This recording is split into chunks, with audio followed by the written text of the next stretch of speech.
Hello friends, thank you so much to achieve the small milestone.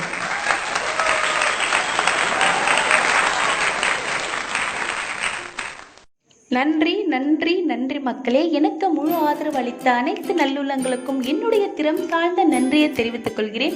இந்த ஒரு மகிழ்ச்சிகரமான தருணத்தில் உங்களை ஒரு ஸ்வீட் ரெசிபியோட மீட் பண்ணலாம் அப்படிங்கிறது தான் இந்த பதிவு. இன்னைக்கு நான் என்ன ஸ்வீட் பண்ண போறேன்னு பார்க்குறீங்களா?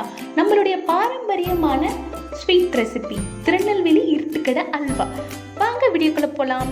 இதுக்கு நான் 1 கிலோ போல் கோதுமை எடுத்திருக்கேங்க. இதை 2 தடவை நல்லா புடைச்சிட்டு இதில் இருக்கிற தூசு தும்பெல்லாம் எடுத்துடலாம். எடுத்துட்டதுக்கப்புறமா ஒரு தடவை தண்ணியில் கழுவி விட்டுடலாங்க. அதுக்கப்புறமா இது ஒரு 8 மணி நேரம் போல் தண்ணியில் ஊறணும். ஸோ நீங்கள் இந்த ஸ்வீட் பண்ண போகிறீங்க அப்படின்னா முன்னாள் நாள் நைட்டே நீங்கள் என்ன பண்ணுங்கள், இதை தண்ணியில் சோக் பண்ணி வச்சுருங்க. ஸோ இப்போ கழுவிட்டு நம்ம இன்னொரு தண்ணியில் ஊற வச்சிடலாம்.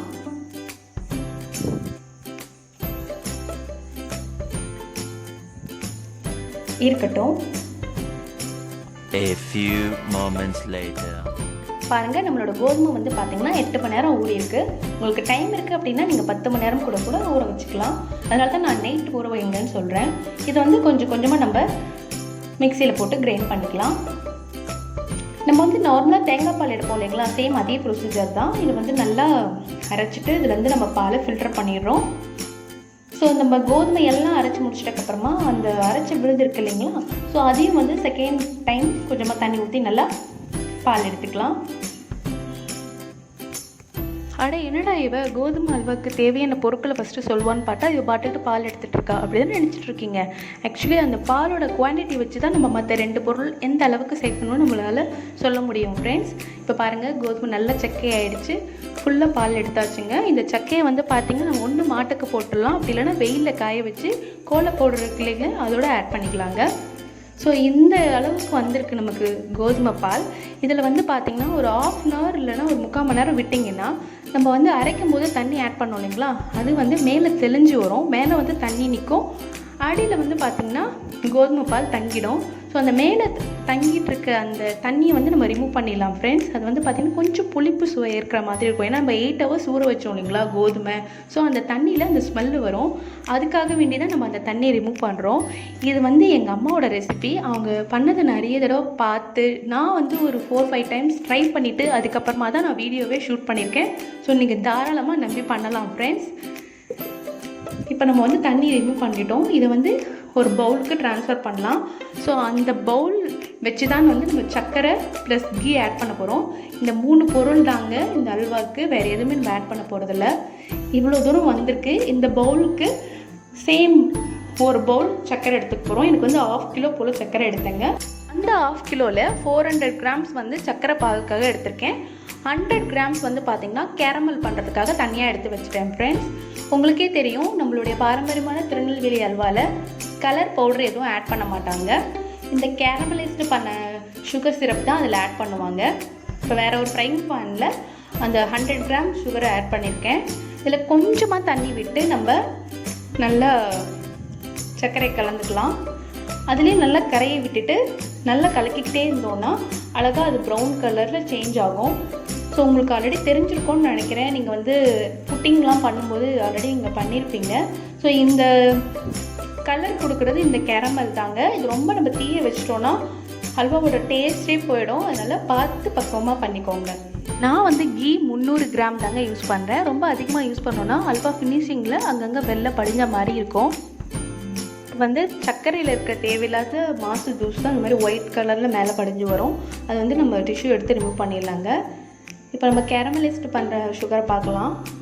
பாருங்கள், இது நல்லா கரைஞ்சிட்டு அருமையாக வந்திருக்கு. இது ஜஸ்ட் ஒரு 5 minutes நம்மளோட கேரமல் கிடச்சிரும்.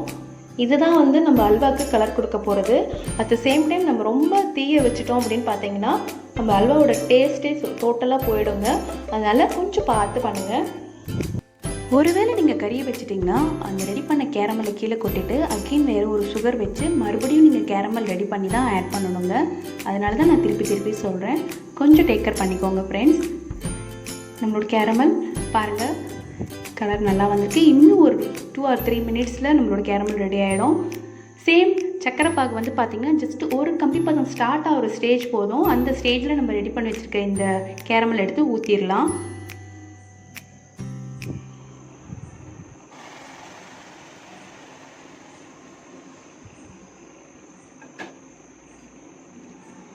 ஜஸ்ட் இது நல்லா கலந்து கொடுத்துட்டு நம்ம எடுத்து வச்சுருக்க அந்த கோதுமை பால், இப்போது 1 கப்பு கோதுமை பால்னால் 3 கப்பு வாட்டர் அதோட ஆட் பண்ணிவிட்டு 4 கப்பாக மொத்தமாக இதில் எடுத்து போட்டுடலாங்க. ஸோ கொஞ்சம் கொஞ்சமாக ஆட் பண்ணிவிட்டு தென் எடுத்து வச்சுருக்க கீயவும் பார்த்திங்கன்னா 1 ஸ்பூன் 2 ஸ்பூன் அந்த மாதிரி ஆட் பண்ணலாம். ஏன்னா நம்ம இதை வந்து பார்த்திங்கன்னா நியர்லி ஒரு 45 நிமிஷத்துலேருந்து 1 மணி நேரம் கிளற போகிறோம்.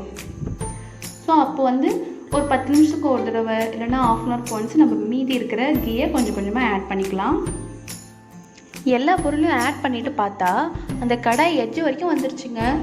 ஆக்சுவலி நான் ஏன் இந்த கடாயை சூஸ் பண்ணேன்னா, இது வந்து அடிகனமான பாத்திரம். ஸோ இந்த மாதிரி நம்ம மைசூர் பாக்கு, அல்வா கிண்டிக்கிட்டே இருக்கிற ஸ்வீட்டை நம்ம ரெடி பண்ணும்போது அடிகனமான பாத்திரத்தை சூஸ் பண்ணோன்னா உங்களுக்கு வந்து சீக்கிரமாக அடி பிடிக்காது. அதனால தான் நான் இந்த கடாயை எடுத்துக்கிட்டேன். இப்போ அந்த 3 பொருளுமே ஆல்மோஸ்ட் மிக்ஸ் ஆகிட்டு இருக்குது.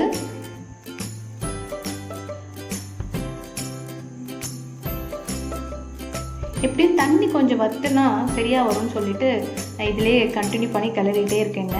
இப்போ வந்து பார்த்திங்கன்னா ஒரு 10லேருந்து 15 நிமிஷம் போல் ஆகிடுச்சு. 3 பொருளுமே ஆல்மோஸ்ட் லிட்டில் பிட் மிங்கிள் ஆகிடுக்கு. நம்ம இவ்வளோ தூரம் கஷ்டப்பட்டு பால் எடுத்து அப்புறம் அந்த கேரமல் பண்ணதெல்லாம் வேலையே இல்லைங்க, இந்த கிண்டுறது தான் வேலை. ஸோ இந்த அல்வா பண்ணுறதுக்கு ரொம்ப முக்கியமாக நமக்கு தேவைப்படுறது பொறுமைங்க. பொறுமை இருக்குன்னா நிச்சயமாக நம்ம சேம் அதே டேஸ்ட்டில் இருட்டுக்கடை திருநெல்வேலி அல்வாவை ரெடி பண்ணிடலாம். இப்போ மீதம் இருக்கிற எல்லா கீயும் ஆட் பண்ணிட்டேங்க.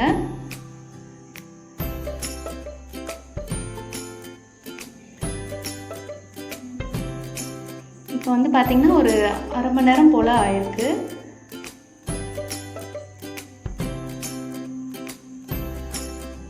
லுக் வைஸும் ரொம்ப அழகாக இருக்குது பாருங்கள்.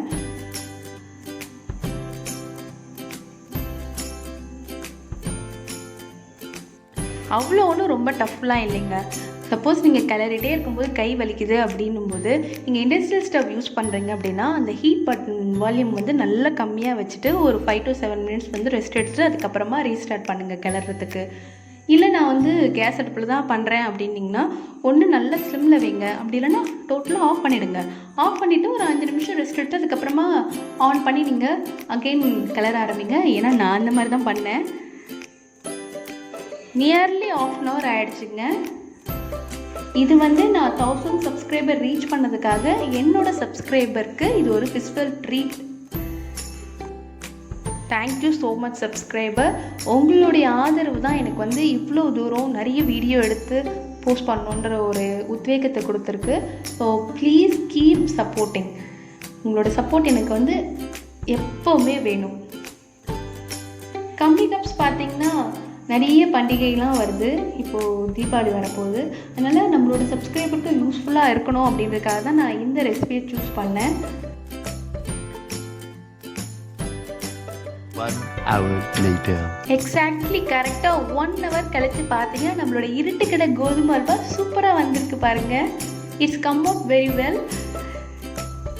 நம்மளுடைய பாரம்பரிய முறைப்படி வாழை இலையிலே உங்களுக்கு நான் ப்ரெசென்ட் பண்ணுறேன். நாட் ஒன்லி ஸ்வீட், நம்ம வந்து பார்த்திங்கன்னா வாழை இலையில் சுட சுட சாதம் இந்த மாதிரி போடும்போது அந்த வாழை இலையில் இருக்கிற நற்குணங்கள் வந்து நம்ம போடுற அந்த டிஷ்ஷில் போய் சேரும். அதனால தான் வந்து ஹீட்டாகவே அதில் பரிமாறுவாங்க.